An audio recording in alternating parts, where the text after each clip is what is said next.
नमस्कार दोस्तों। क्या हम इस विशाल ब्रह्मांड में अकेले हैं या फिर कहीं न कहीं कोई और सभ्यता भी मौजूद है? सच कहूं तो ये एक ऐसा सवाल है जो सदियों से इंसान को सोचने पर मजबूर करता आया है। आज के इस एक्सप्लेनर में हम बात करेंगे उन रहस्यमयी घटनाओं और सबूतों की जिनकी वजह से बहुत से लोग मानते हैं कि एलियंस शायद वास्तव में पृथ्वी पर आ चुके हैं। तो बिल्कुल तैयार हो जाइए, क्योंकि ये सफर हमें प्राचीन मिथकों से लेकर आधुनिक विज्ञान और अनसुलझे सवालों की दुनिया में ले जाने वाला है। तो चलिए सीधे मुद्दे पर आते हैं। शर्लॉक होम्स का एक बहुत ही मशहूर कोट है, जब आप असंभव को हटा देते हैं तो जो कुछ भी बचता है, चाहे वो कितना भी अविश्वसनीय क्यों न लगे, वही सच होना चाहिए। है ना कमाल की बात। नासा जैसी बड़ी वैज्ञानिक संस्थाएं भी अंतरिक्ष में अजीबोगरीब घटनाओं की जांच करते समय बिल्कुल इसी लॉजिक का इस्तेमाल करती हैं। वे सीधे एलियंस की बात नहीं करते, बल्कि पहले सारी आम संभावनाओं को खारिज करते हैं। अब जरा इस नंबर पर गौर कीजिए, 4800 से भी ज्यादा। हमारा ब्रह्मांड इतना बड़ा है, इतना विशाल है कि इसका अंदाजा लगाना भी मुश्किल है। अकेले हमारी आकाशगंगा में ही अरबों तारे और ग्रह हैं। नासा के केपलर मिशन ने अब तक हमारे सौरमंडल के बाहर 4800 से अधिक ग्रहों की पुष्टि की है। अब सोचने वाली बात है, गणित के हिसाब से इतने विशाल ब्रह्मांड में केवल और केवल हमारी पृथ्वी पर जीवन का होना, भाई ये तो लगभग असंभव सा लगता है। और यहीं पर बात आती है कोपरनिकन सिद्धांत की। कार्ल सेगन जैसे महान वैज्ञानिकों का मानना था कि ब्रह्मांड में हमारी पृथ्वी कोई एकदम इकलौती या खास जगह नहीं है। कार्बन और पानी जैसी चीजें जिनसे जीवन बनता है, वो तो पूरे ब्रह्मांड में हर जगह मौजूद हैं। कहने का मतलब ये है कि जो भौतिक नियम पृथ्वी पर जीवन को मुमकिन बनाते हैं, वो अंतरिक्ष में कहीं और भी तो लागू हो सकते हैं ना। तो आइए इस रहस्य को समझने के लिए सबसे पहले चलते हैं अपने इतिहास की ओर। प्राचीन रहस्य और मिथक। अक्सर हम देखते हैं कि मिथक और विज्ञान आपस में कैसे टकराते हैं। वैमानिक शास्त्र जैसे कई प्राचीन ग्रंथों में उड़ने वाले विमानों का जिक्र मिलता है, जिन्हें बहुत से लोग एलियन टेक्नोलॉजी मान लेते हैं। लेकिन 1974 में इंडियन इंस्टीट्यूट ऑफ साइंस ने इसका एक बहुत ही निष्पक्ष अध्ययन किया था। और जानते हैं उनका निष्कर्ष क्या था? उन्होंने पाया कि इन किताबों में जो डिज़ाइन बताए गए हैं, वो एरोडायनामिक रूप से हवा में उड़ ही नहीं सकते। यानी उड़ान के जो बुनियादी नियम होते हैं, वो उन पर बिल्कुल खरे नहीं उतरते। ऐसा ही कुछ मिस्र के महान पिरामिडों के साथ भी है। कई थ्योरीज ये दावा करती हैं कि इन्हें तो बाहर से आए अंतरिक्ष यात्रियों ने बनाया था। लेकिन अगर हम पुरातात्विक सबूतों को देखें तो कहानी बिल्कुल अलग है। हमारे पास ऐसे पक्के सबूत मौजूद हैं जो ये साफ बताते हैं कि इन शानदार पिरामिडों का निर्माण इंसानों की जबरदस्त मेहनत, गजब के तालमेल और हमारी अपनी प्राचीन इंजीनियरिंग का ही कमाल था। अब थोड़ा आगे बढ़ते हैं और बात करते हैं पृथ्वी पर हुई घटनाओं की, खास तौर पर 1947 की उस बेहद मशहूर रॉसवेल घटना की। हुआ कुछ यूं था कि 1947 में अमेरिकी सेना ने एक प्रेस रिलीज जारी की और कहा कि उन्हें एक फ्लाइंग डिस्क यानी उड़न तश्तरी मिली है। जाहिर है हंगामा मचना ही था। लेकिन कुछ ही घंटों बाद उन्होंने अपना बयान पलट दिया और कहा कि अरे नहीं, वो तो बस एक मौसम का गुब्बारा था। बाद में इसे प्रोजेक्ट मोगुल नाम के एक टॉप सीक्रेट प्रोजेक्ट से जोड़ दिया गया। सेना के इस तरह अचानक बयान बदलने से ही उन थ्योरीज ने जन्म लिया कि सरकारें हमसे कुछ बहुत बड़ा छुपा रही हैं। अब जरा आसमान में उड़ते हुए इस गुब्बारे को देखिए। जमीन से देखने पर, खासकर अगर रोशनी थोड़ी अजीब हो, तो ये आसानी से किसी रहस्यमयी या दूसरी दुनिया के यान जैसा लग सकता है। सच तो ये है कि जब हमारी आंखें या रडार धोखा खा जाते हैं, तो कोई भी मामूली सी चीज एकदम अलौकिक लगने लगती है। चलिए अब लौटते हैं आज के समय में, आधुनिक घटनाएं और पेंटागन की रिपोर्ट्स। हम सबने यूएफओ शब्द तो बहुत सुना है, यानी अनआइडेंटिफाइड फ्लाइंग ऑब्जेक्ट। लेकिन क्या आपको पता है, अब वैज्ञानिक और सरकारें एक नया टर्म इस्तेमाल करती हैं, यूएपी। इसका मतलब है अनआइडेंटिफाइड एनॉमलस फिनोमेना। ये नाम बदलने के पीछे एक बड़ा कारण है।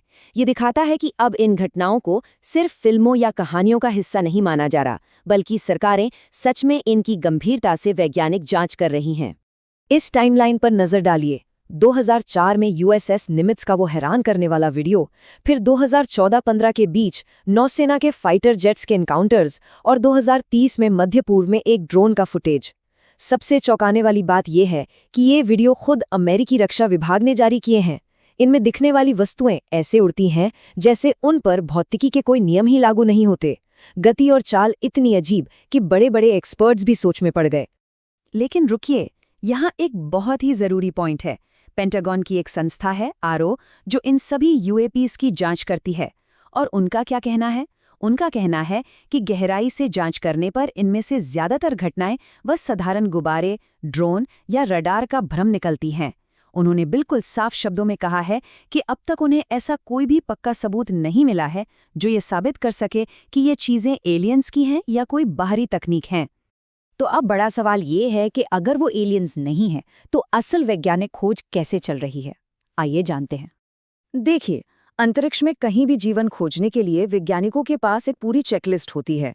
कोई भी ग्रह रहने लायक है या नहीं, इसके लिए वहां तरल पानी होना चाहिए, तापमान एकदम सही होना चाहिए, सांस लेने के लिए उचित वायुमंडल होना चाहिए, एक स्थिर जलवायु होनी चाहिए और सबसे जरूरी चीज कार्बनिक अणु यानी ऑर्गेनिक मॉलिक्यूल्स होने चाहिए जो जीवन की असली नींव हैं। पर उम्मीद की एक बहुत बड़ी किरण हमें अपनी ही धरती से मिलती है। हमारी पृथ्वी पर कुछ ऐसे जीव पाए जाते हैं जिन्हें एक्सट्रीमोफिल्स कहते हैं। ये जीव उबलते पानी से लेकर जमे हुए बर्फ और यहाँ तक कि एसिड में भी जिंदा रह लेते हैं। इसका मतलब समझते हैं? इसका मतलब है कि जीवन बहुत ढीठ है या ब्रह्मांड के सबसे कठोर माहौल में भी पनप सकता है। और इसीलिए जेम्स वेब जैसे हमारे सबसे आधुनिक स्पेस टेलीस्कोप अब दूर दराज के ग्रहों पर जीवन के इन्हीं छोटे छोटे निशानों की तलाश कर रहे हैं। और जब बात नासा की आती है तो उनका तरीका एकदम सधा हुआ होता है। वो सीधे एलियंस के नतीजे पर नहीं कूदते। उनका पहला कदम होता है अपने उपकरणों को चेक करना। दूसरा कदम ये पक्का करना कि कहीं वो कोई ड्रोन या गुब्बारा तो नहीं। और जब ये सारी आम बातें खारिज हो जाती हैं, केवल तभी, ध्यान दीजिएगा, केवल तभी वो उस अजीब घटना की असली जांच शुरू करते हैं। एलियंस का ख्याल हमेशा उनका आखिरी विकल्प होता है। इसके अलावा सिर्फ बैक्टीरिया या माइक्रोब्स ही नहीं, हम कुछ और भी ढूंढ रहे हैं। सेटी जैसे विशाल प्रोजेक्ट्स लगातार ब्रह्मांड में कान लगाए बैठे हैं। वो अपने बड़े बड़े रेडियो टेलीस्कोप्स के जरिए आसमान को स्कैन कर रहे हैं, इस उम्मीद में कि शायद किसी बेहद एडवांस्ड सभ्यता का कोई सिग्नल या संदेश हम तक पहुंच जाए। पर इसी के साथ हम आते हैं एक बहुत बड़े और उलझाने वाले सवाल पर, द फर्मी पैराडॉक्स। इस पैराडॉक्स का सवाल एकदम सीधा है।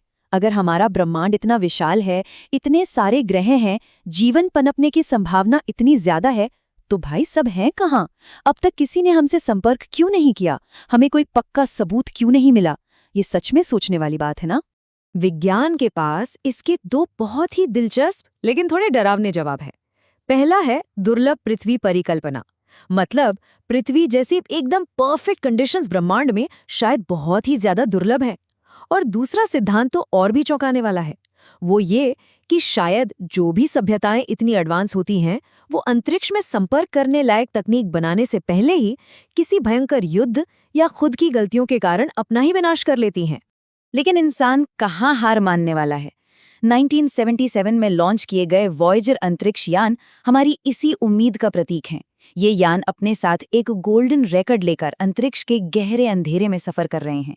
ये एक तरह का टाइम कैप्सूल है जिसमें पृथ्वी की तस्वीरें, संगीत और हमारी आवाजें दर्ज हैं। ये बिल्कुल वैसा ही है जैसे विशाल समंदर में एक मैसेज डालकर बोतल फेंक देना, इस उम्मीद के साथ कि कभी तो कोई तो इसे ढूंढेगा। तो अंत में सवाल वहीं का वहीं है, क्या एलियन सच में पृथ्वी पर आए हैं?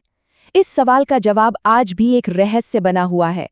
कुछ सबूत सच में बेहद रोचक हैं, कुछ घटनाएं चौंकाने वाली हैं, लेकिन अंतिम सत्य अभी भी हमसे बहुत दूर है। शायद आने वाले समय में विज्ञान इस रहस्य से पूरी तरह पर्दा उठा दे, या फिर हो सकता है कि ये तलाश ही हमारी सबसे बड़ी ब्रह्मांडीय यात्रा बनकर रह जाए।